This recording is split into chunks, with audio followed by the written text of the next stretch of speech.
प्यार से कहना दान काजी। जहाँ सभी ने ये भाव संतों के श्रवण किए कि कैसे जीवन में जो एक माया से अगर जुड़ेंगे, एक सुकून अगर वस्तुओं को या परिस्थितियों को बनाएंगे तो वो बदलाव तो आना ही है। और जो आज सुकून दे रहे हैं कल वो एक परेशानी का कारण भी बन सकते हैं। तो कैसे एक सुकून को हर समय चाहिए, तो संतों ने यही समझाया कि इस परमात्मा, इस निराकार, इस अविनाशी के साथ जुड़ना है, क्योंकि ये हमेशा से कायम दायम है और रहेगा।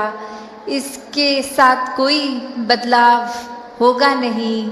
ये बिल्कुल हूबहू जैसा है वैसा ही है, वैसा ही था वैसा ही रहेगा। तो ये परमात्मा के साथ अगर हम अपना एक पहचान करके पहले फिर इसके साथ प्यार के बंधन में रहेंगे, एक इसको हर समय महसूस करते हुए, एहसास करते हुए रहेंगे, तो फिर ये जीवन वाकई ही कोई भी परिस्थिति का मोहताज नहीं है। फिर तो हर समय ये आनंद, ये सुकून ही जीवन में है, ये शांति, ये कामनेस, ये ब्लिस, हर समय एक यही एहसास। फिर चाहे तन स्वस्थ हो या अस्वस्थ, एक ये सुकून मन का वैसा ही कायम दायम रहेगा। तो ऐसा जीवन संतों ने समझाया है कि ऐसा जीवन जीना एक पॉसिबल है, हर एक के लिए ऐसा जीवन जीना एक मुनासिब है। तो कैसे इसको जिए, तो बात वही कि परमात्मा से जुड़ के हर समय के सुकून में रहें। और अब अगर आगे सोचें कि ये ब्रह्म ज्ञान भी जीवन में आ गया, एक निराकार के एहसास में भी रहने लगे, सेवा सुमरन सत्संग भी करने लगे, पर एक मन का बदलाव अगर नहीं है तो फिर ये ज्ञान भी मन में नहीं टिकता। और मन से जुड़ी हुई जो पहली चीज़ आती है वो अहंकार तजना, वो एक समर्पित भाव, मन को एक अपने होने के इस एहसास से हटना होगा और इस परमात्मा के लिए हमेशा अर्पित रहना है, एक सेवा में अर्पित रहना है। तो ये सुकून यहाँ समर्पित होने के बाद जो मिलता है, तो कैसे समर्पण के साथ सुकून। तो अपने जीवन में जहाँ हम समर्पण की बात करते हैं, तो ये समर्पण कैसा समर्पण है। एक समर्पण सिर्फ ये तो नहीं कि कभी अक्सर जीवन में हम देख लेते हैं, हम कह देते हैं कि हमसे कोई सीनियर है, वो कुछ ऑर्डर्स दे रहे हैं और हम करते चले जा रहे हैं। अक्सर किसी ना किसी प्रोफेशन में देखा है, ऑफिसेज में या किसी भी सर्विस में, तो एक सीनियर का ऑर्डर मान लेना या फिर कोई अथॉरिटेटिव पर्सन, कोई टीचर, कोई और इस तरह से जो हम पे कोई बात करते हैं और वो मान लेना, वो अक्सर ये रूप उसका समर्पण का नहीं बन पाता, क्योंकि ये रूप तो वो डर से है कि वो जो कह रहे हैं वो करना ही होगा, वरना नौकरी से निकाल दिए जाएंगे, वरना फिर कोई और इस बात की रेपकशन हो सकती है। तो एक वो बात मानना वो हर प्रोफेशन में हो जाता है, पर मन वहाँ समर्पित नहीं होता। वो किसी भय के कारण या किसी और अन्य कारण से समर्पण होता है। तो यहाँ समर्पण होना मतलब एक दिल में प्रेम को रखते हुए प्रेम से समर्पित होना, ये प्यार से अपने आप को खोकर सिर्फ इस परमात्मा का होकर, ये समर्पित भाव मन का अगर इस तरह का समर्पण है तो वो मुबारक समर्पण है। तो कैसे एक अक्सर बात ये होती है कि हमने समर्पण अगर कर दिया तो ये जो इतने सालों में अक्सर अगर हम सोच के भी देखें कि छोटी उम्र से ही पढ़ते लिखते एक डिग्रियां मिल गई, एक हमें कोई और उपाधि मिल गई, तो ये कमाने के लिए चाहे कितने वर्ष लग गए, पर जब समर्पण की बात आती है, अहंकार को तजने की, अहंकार गंवाने की, तो उसमें उतने ही साल नहीं लगते। ये तो एक पल में ही समर्पण हो जाता है। जैसे ही ये मन समझ लेता है कि ये शरीर मैं नहीं हूँ, ये आत्मा का असली रूप परमात्मा है और शरीर ने तो अपनी यात्रा कुछ सालों में करके इसका एक विनाश हो जाना है, तो कैसे ये समर्पित जीवन जिया जाए जब तक जीवन है।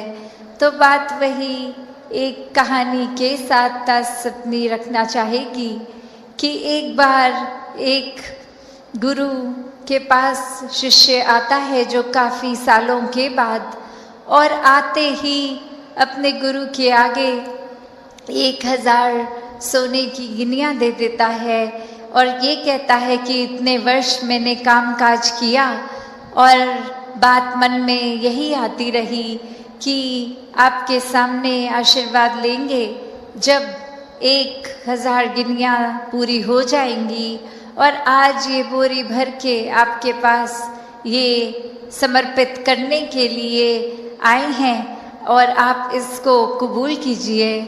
वही वो गुरु वो लेकर सामान अपने शिष्य से कहता है कि ठीक है, तुमने ये दी, मैंने स्वीकार करी, और अब ये जो सामने नदी बह रही है, सारी की सारी ये गिनियाँ उस पानी में बहा दो।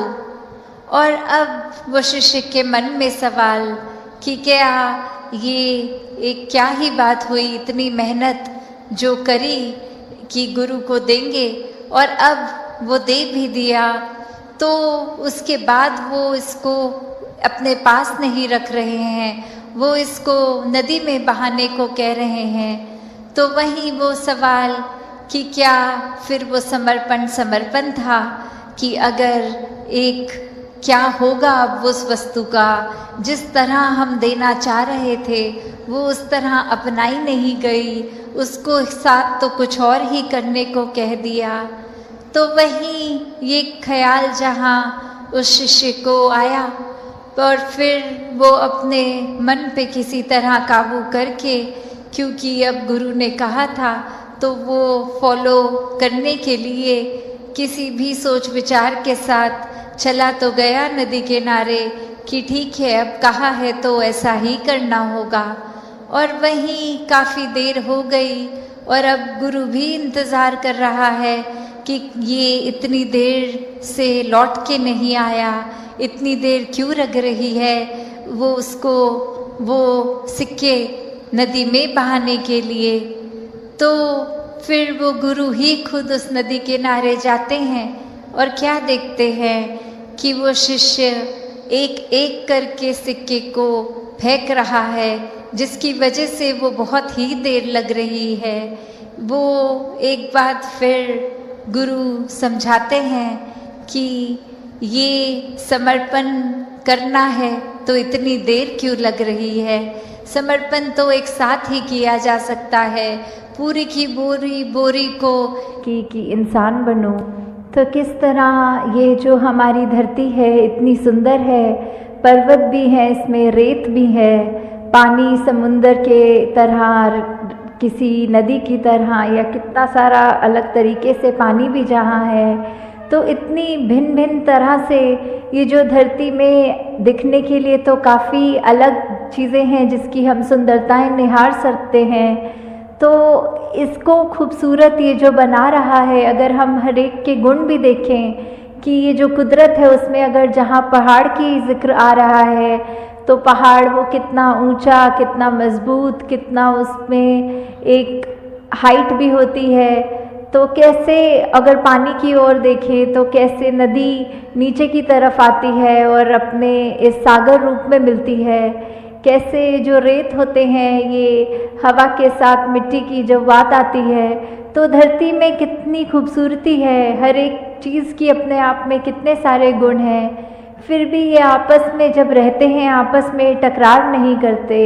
और कैसे हम इंसान इसी धरती पे जब आकर रह रहे हैं तो ये सब चीज़ें हमें दिख रही हैं पर हम इसको खराब करने की ओर लगे हुए हैं। ऐसे ही अगर हम अपने मन की तरफ भी झांकें कि कैसे हम एक इसमें संसार में आए तो हैं, चाहे कोई कैसा है, किसी का हमसे फ़र्क है, चाहे कोई दिखने में हमसे अलग है, चाहे वो भोजन अलग तरह का खाते हैं, हम अलग तरह का खाते हैं, या कोई भी ऐसी बात जो हमको एक दूसरे से वो फ़र्क दिखाती है, तो हम अगर उस फ़र्क को फ़र्क की तरह ना देखें, हम उसको ये मानें कि जैसे ये संसार में यूनिटी इन डाइवर्सिटी की बात है, ये जो भिन्न भिन्न प्रकार के जो फूल हैं उनकी अपनी अलग महक है, तो कैसे हर एक चीज़ जो दूसरे से चाहे कितनी भी अलग दिखती है उसकी रिस्पेक्ट इस तरह करनी, उसका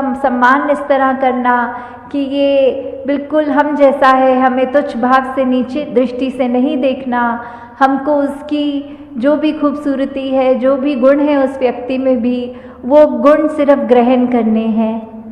तो कैसे ये वही उदाहरण कि चाहे पहाड़ है, चाहे नदी है, चाहे रेत है, तो ये सब चीज़ें जब आपस में एक दूसरे से अपनी तुलना नहीं करती या दूसरे को ये नहीं दिखाती कि हमारा काम तुमसे ज़्यादा इम्पोर्टेंट है या हमारे अंदर ज़्यादा महत्वता है तुमसे, तो हम इंसान क्यों ये गलती कर जाते हैं जहाँ स्वयं को श्रेष्ठ मान लेते हैं।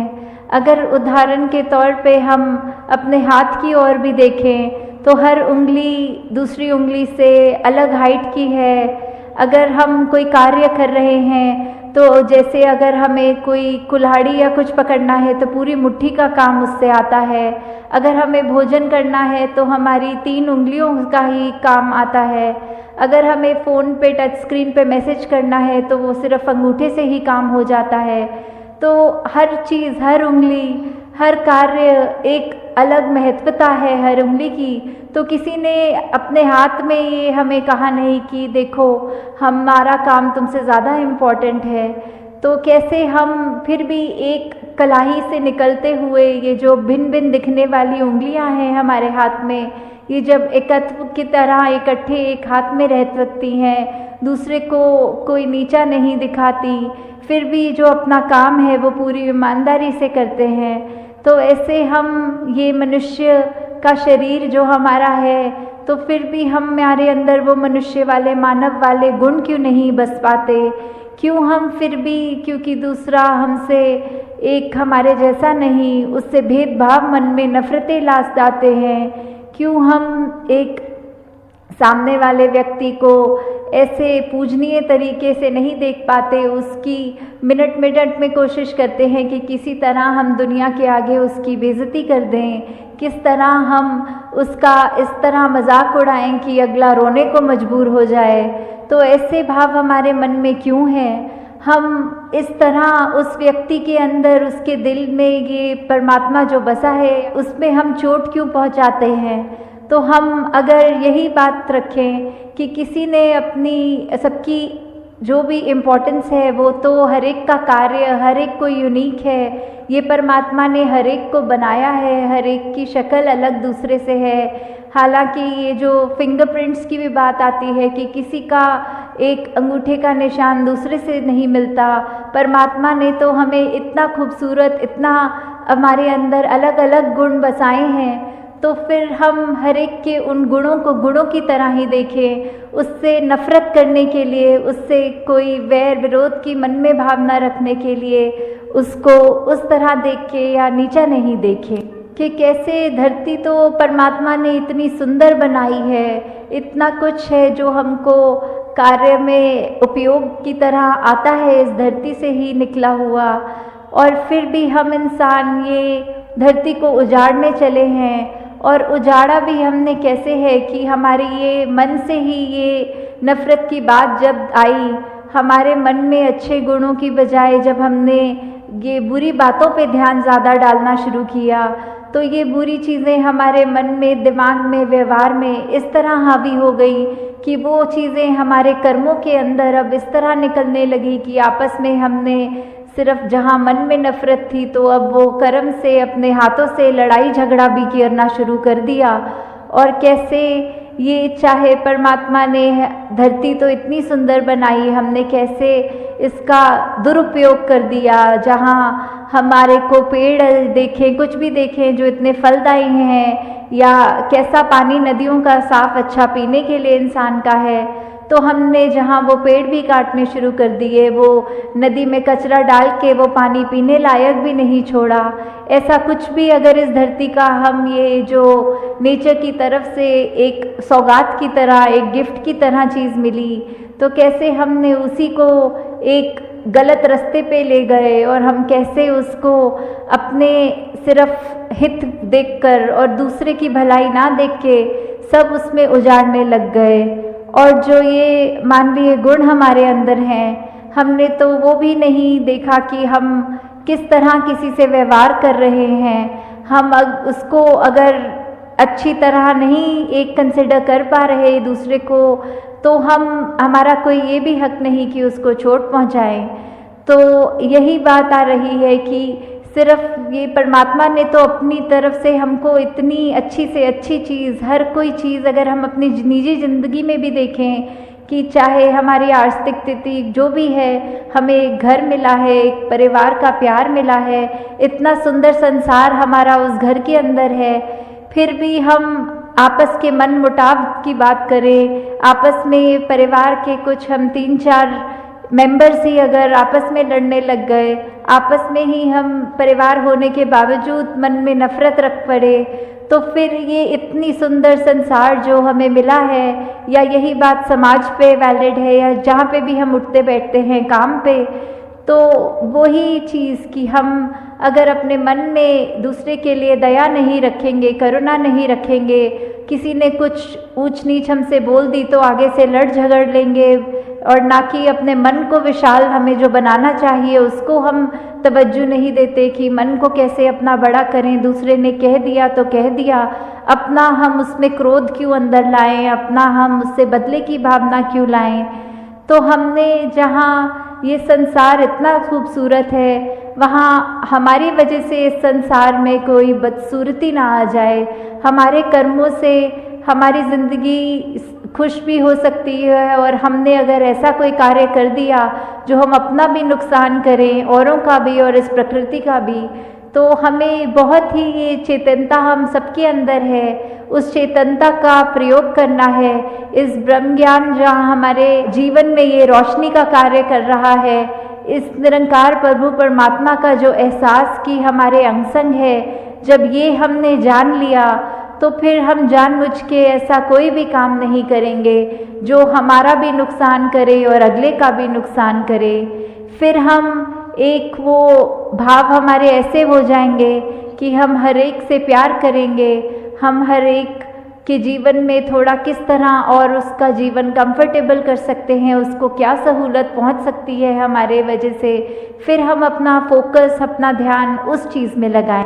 तो दातार सभी पे कृपा करे कि अपना जीवन हम सब बिल्कुल एक ये चलता फिरता प्रचार बन जाए, हमारे जीवन में सारे वो मानवीय गुण आए जो हमको इस संसार में खूबसूरती का ही हम एक संदेश खुद बने पहले और फिर दूसरों को दें।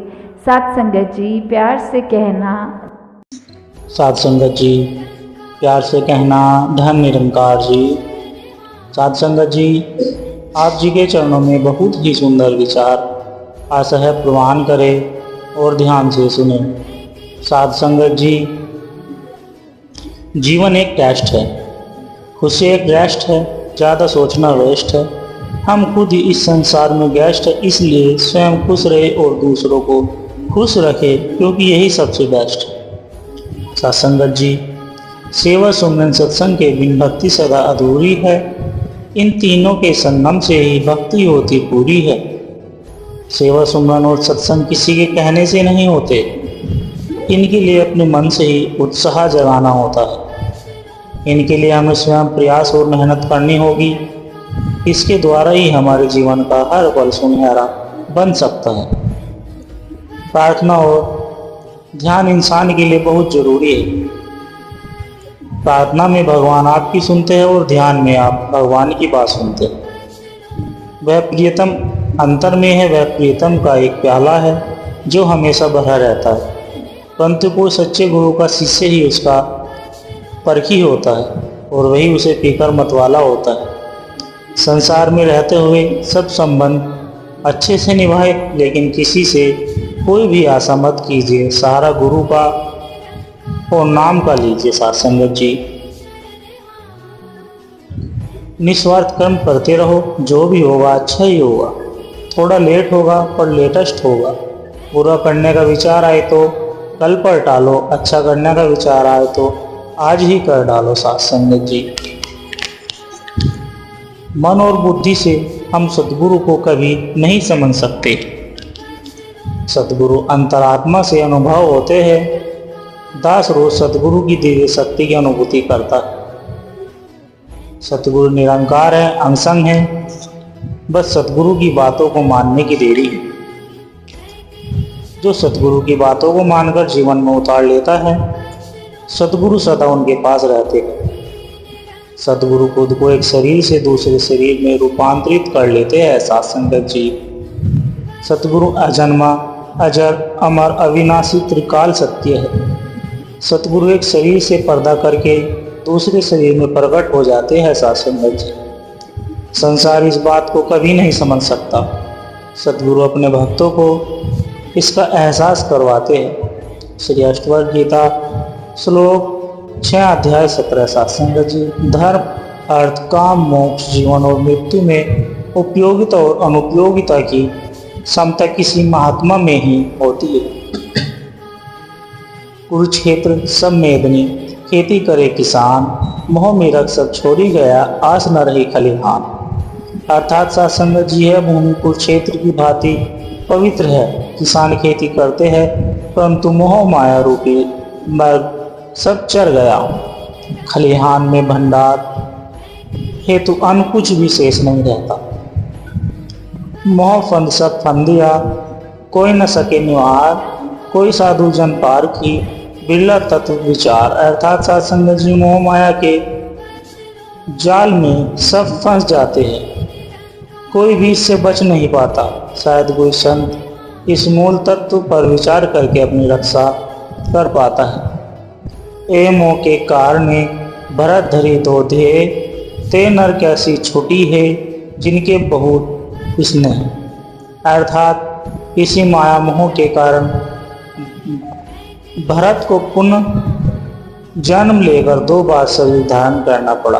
कोई मनुष्य जो संसार से अधिक स्नेह करता है, वह कैसे इन संसार के बंधन से बच सकता है। सत्संगत जी, खुद में ईश्वर को देखना ध्यान है, दूसरों में ईश्वर को देखना प्रेम है। ईश्वर को सब में और सब में ईश्वर को देखना ही ज्ञान है। सत्संगत जी, पैदा होने से ही कोई मनुष्य नहीं हो जाता, मनुष्य बनना पड़ता है।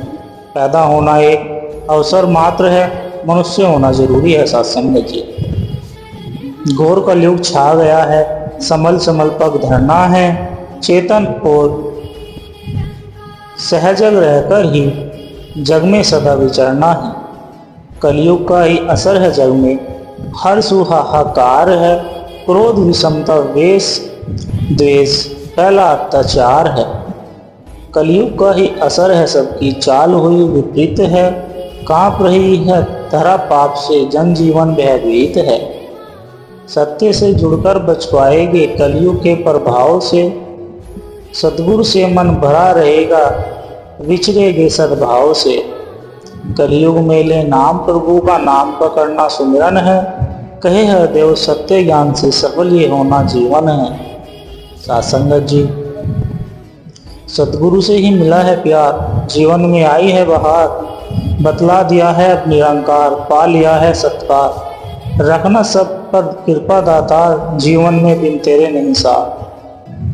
यूं तो हमें चाहने वाले ढेरों मिल जाएंगे, लेकिन हम ठहरते वहीं हैं जहां अपनेपन का एहसास होता है। साथ संगत जी, किसी को रुलाकर हमन भी कराओगे तो कोई फायदा नहीं होगा, और अगर किसी के चेहरे पर एक मुस्कान भी ला सको तो अगरबत्ती जलाने की भी जरूरत नहीं। सब खुश तो रब खुश, किसी को मतलबी मत समझिए। आप खुद भी ईश्वर को तभी याद करते हैं जब आप पर मुसीबत आती है। साथ संगत जी, श्री अष्टवक्र गीता श्लोक 5 अध्याय से पढ़ें। इस संसार में सांसारिक भोगों की इच्छा वाले भी देखे जाते हैं और मोक्ष की इच्छा वाले भी, पर इन दोनों इच्छाओं से रहित महापुरुष का मिलन दुर्लभ है। साथ संगत जी, कदम कदम पर मिलते रहते भ्रमों में उलझाते जो, नहीं वास्ता उनसे रखना भक्ति से भटकाते जो, भक्ति करने से जो रोके उनका त्याग जरूरी है, उनके साय से बचना है उनसे रखनी दूरी है। गिरधर की प्रेमा भक्ति में मीरा चूर हुई, नहीं सुहाई भक्ति जिनको उन सब से वो दूर हुई। भक्त प्रभु का भक्ति अपनी सदा संभाले रखता है, कहे हरदेव हर पल हर क्षण भक्ति रस ही चखता है। साथ संगत जी, बड़े प्यार के साथ कहना जी, धन निरंकार जी।